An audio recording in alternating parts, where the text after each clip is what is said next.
Um, Thank you.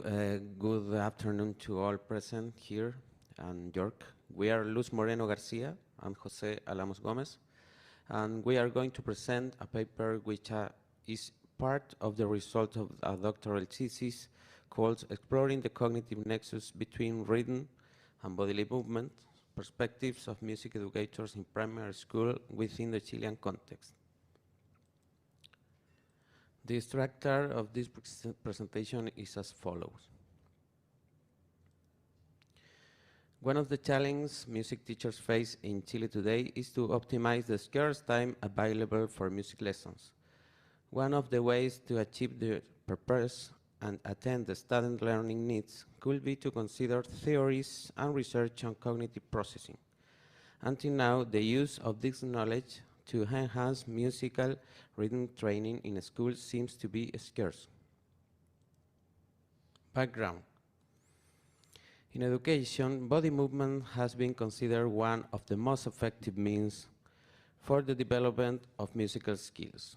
This is consistent with the findings presented in a recent review article which showed that most of the scientific literature focuses on the study of the cognitive interrelationship between rhythm and body movement. Body movement has played an important role in musical training, specifically in early childhood. Theories suggest that the link between sensory and motor system provide a sophisticated mechanism of temporal prediction and feedback that plays an important role in the way people process musical rhythm. Some studies have even pointed out that playing a rhythm is a product of a general sensory motor faculty of the human brain. Specifically, movements may have an effect on the way the pulse, metrical organization, and rhythm patterns are perceived. The underlying temporal pulse has been said to be fundamental to rhythmic processing. When relating bodily expression to this element, the findings indicate that in context of regular rhythm with isochronous intervals, a spontaneous inclination toward movement is manifested.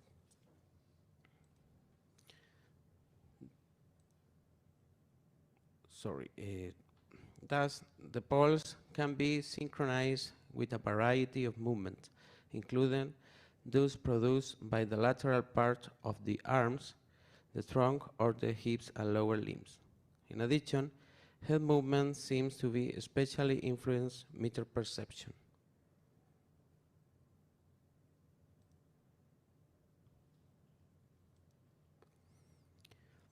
In relation to other rhythm elements, it has been argued that meters make up a framework for rhythm expectation that anticipate the central or accentuated pulse, allowing predictability and organization of future rhythm events.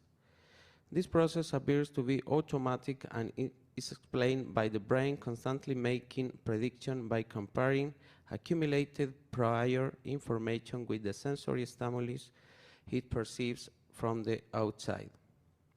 In Western music, the most common meters result from grouped or accented beats every 2, 3, and 4 beats.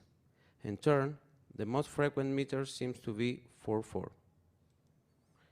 The relationship between body movement and rhythm regularities such as isochronous pulse and metrical accent can be explained in the first place by the theories mentioned here, which agree that the listener tries to extract regularities to facilitate prediction and anticipate what is to come, economizing cognitive resources for the stimultaneous performance of the other task. Particularly relevant is the theory of predictive coding, which posits that specialized brain networks identify, categorize, and integrate information perceived by the sense adapting to new stimuli. Secondly, the entrainment theory relates directly to how rhythms are modified and or represented through bodily expression. Motor activity is linked to hierarchical oscillation and the generalized tendency of people to move spontaneously to music. The entrainment is a physical principle that consists in the adaptation of the last two oscillating agents toward a common phase and period, which could lead the oscillator toward perfect synchronization. In particular, pulse links oscillators are related to sensoromotor coupling.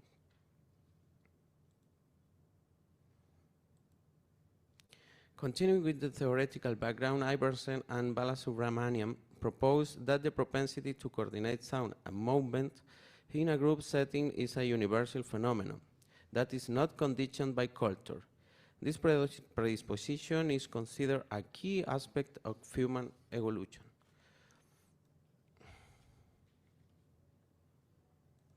In relation to this, it has been suggested that social and group contexts are important in the process of fostering rhythm musical synchrony in the body. In this regard, Kirchner and Tomasello found that 2 years old can synchronize to an unfamiliar pulse when with a partner. In addition, children aged 2 to 4 show greater accuracy in audiomotor synchronization with a partner than when following a pulse individually through visual signals or a player. Finally, findings suggested that there are interesting relationships between motor learning, musical competence, and pure empathy. About sound frequencies, disposition and preference for body movements have been found in rhythm musical contexts with well-defined lines. In particular, it is suggested that music accented with bass sound effectively contributes to regular music-induced movement. The aim of this article was to analyze how music educators in Chile perceived the link between rhythm and body movement, specifically in the 3rd and 4th years of primary school, examining the consistency of their instructional practices with established cognitive theories. The approach of this research is mixed and exploratory in nature. In the first stage, information was obtained from WOS and Scopus databases and reference text. In a second stage, the methodological design in the practical part used a survey and focus group.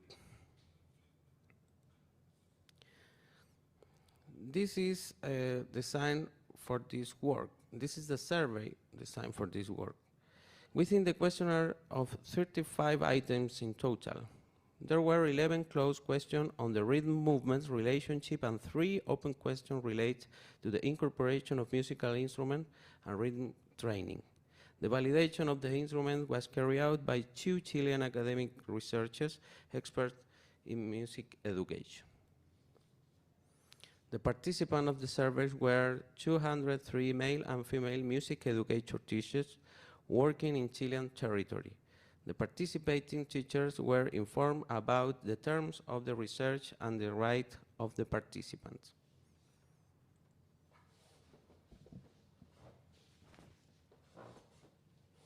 Thank you. About the results and discussions. In relation to the means used, more than 50% of teachers indicated that they always use body movement for the rhythmic training of pupils, while 27% stated that they almost always use it.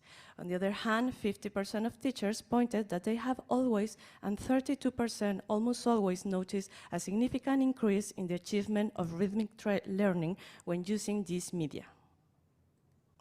Furthermore, 54% believe that the most effective means of developing rhythmic competence is the use of body movement, followed by verbal language at 15%. These responses are supported by research proposing that body language influences the ways in which music is perceived and performed, improving detection and synchronization skills.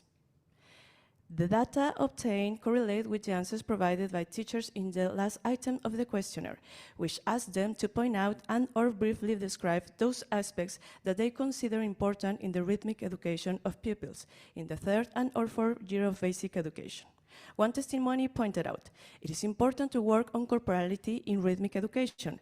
Therefore, I consider it very useful to play popular music that they usually listen to in order to give them the pulse and, based on this sound, stimulus, percussive rhythmic lines, ostinatos, and rhythmic motifs.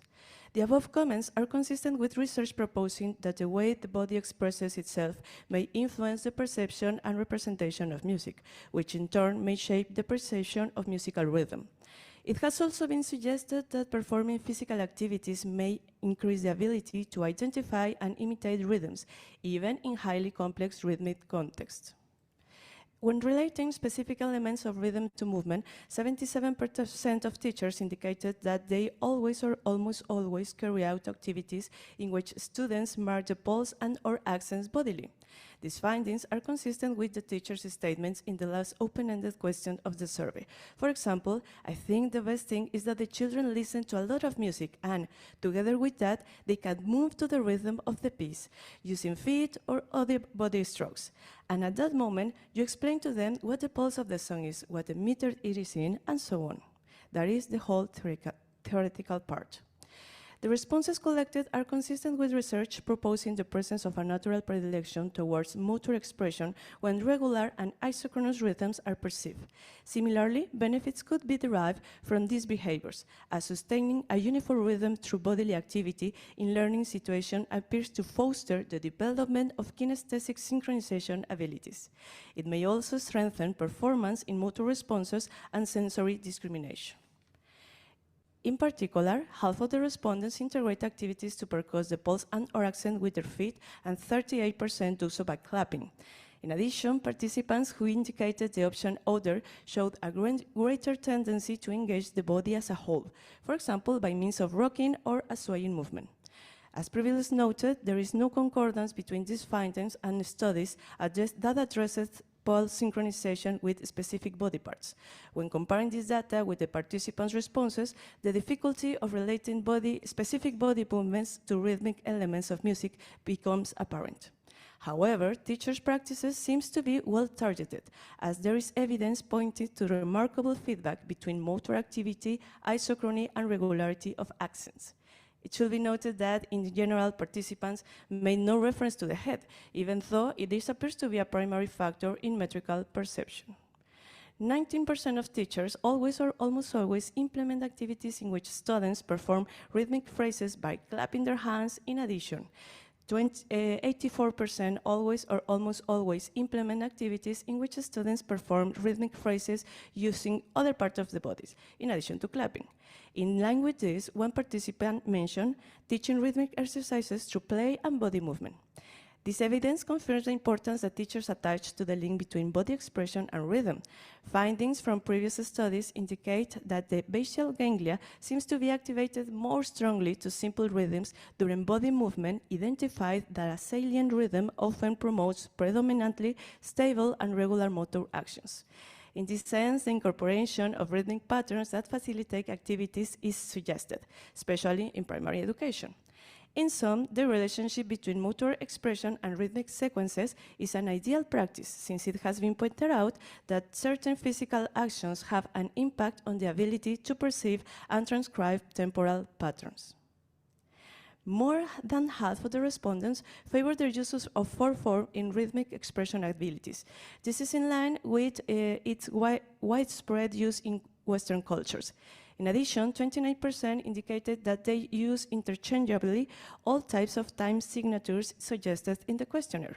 One participant pointed out in the open-ended question, "I think it is important to work on rhythms in some examples with different metrics and, as far as possible, to perform these examples using body movement." From a didactic perspective, the use of 4/4 will be relevant, as it is in line with the natural predisposition towards meters with binary accentuation and subdivision over those with ternary accentuation and subdivision. In particular, findings show that accents on beats 2 and 4 in a 4/4 time signature tend to coincide with the twisting and lateral bending of the torso.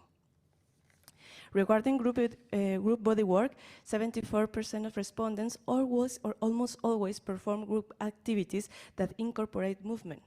These data correlate with some of the answers to the open-ended questions. For example, individual and body group percussion focus on differentiation and recognition of accents, pulses, AV rhythmic phrases. These findings are strongly related to the apparently universal tendency in human culture to synchronize movement with sound in groups. At the same time, they invite to prioritize didactic sequences that involve rhythmic bodily interaction with other people, since the predisposition to synchronize collectively has been a fundamental aspect for the human development, improving rhythmic coordination and even fostering attitudinal aspects such as empathy. Timbre and pitch in relation to the movement. In this case, respondents mentioned that they always or almost always choose one or several specific timbres by means of musical instruments or specific audible examples to carry out body motor exercises in coordination with the sound. Regarding the tendency to choose specific pitches of the sound, 49% always or almost always do so, and 31% stated that they sometimes take this sound variable into account. The results presented are interrelated with the answers to two other questions referring to the use of musical instruments in rhythmic activities. On the left, it can be seen that the instrument most used by teachers is the bombo legüero, followed by the claves and guitar. On the right, it is shown that students mostly use the claves during rhythmic activities, followed by the tambourine and bombo legüero again. On the one hand, the handling of a particularly low-frequency instrument, such as the bombo legüero, by considerable numbers of teachers and students is consistent with a preference for regular movements over rhythms with predominantly bass sequences.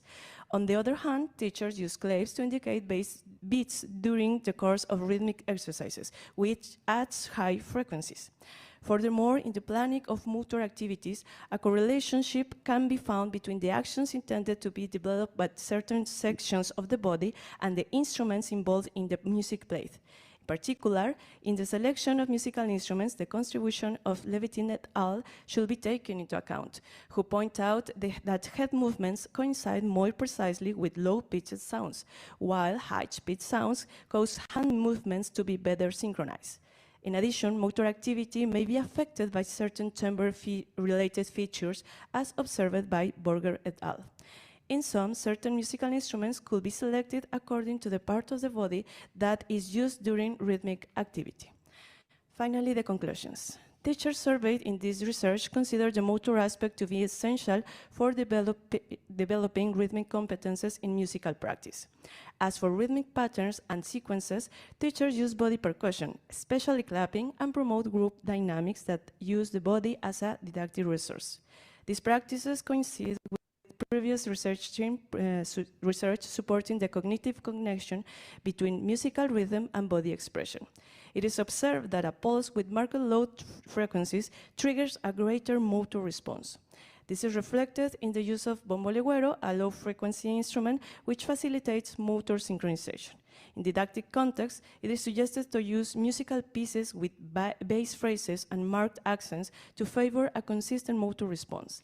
Finally, the presented study suggests selecting musical instruments considering the height range in relation to the body segment to be stimulated in each didactic sequence. And for future research, should increase the study of cognitive connections between body movement and rhythmic training, especially in school context, in order to optimize music learning in processes in the classroom. Thank you. And here are some of the references we used.